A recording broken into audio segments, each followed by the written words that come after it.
अस्सलामुअलैकुम दोस्तों, मैं हूं करीम बख्श। आप देख रहे हैं मेरा यूट्यूब चैनल और आज हम बात करेंगे एक जबरदस्त टी20 सीरीज की शुरुआत की, Pakistan versus south Africa.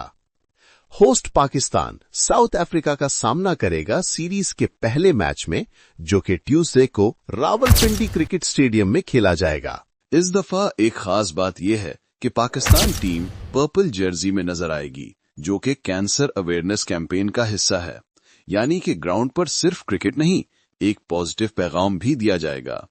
Babar Azam और नसीम शाह ने कमबैक कर लिया है और पाकिस्तान ने अनाउंस की है अपनी full strength squad. Captain Salman Agha उम्मीद कर रहे हैं कि टीम एक स्ट्रॉन्ग शो देगी इस सीरीज ओपनर में। वहीं दूसरी तरफ साउथ अफ्रीका ने अपने कुछ की प्लेयर्स को रेस्ट दिया है। डेविड मिलर के इंजरी के बाद अब डोनोवन फेरेरा टीम को लीड करेंगे इस 3 मैच टी20 सीरीज में। दोनों टीम्स अब तक 24 दफा टी20 फॉर्मेट में आमने सामने आ चुकी हैं, जहां साउथ अफ्रीका और पाकिस्तान दोनों ने 12-12 मैचेस जीते हैं। आपको मेरे वीडियो अच्छे लगे हों तो मेरे YouTube चैनल को सब्सक्राइब करें और शेयर करें ताकि ये मेरे वीडियो ज्यादा लोगों तक पहुंचें।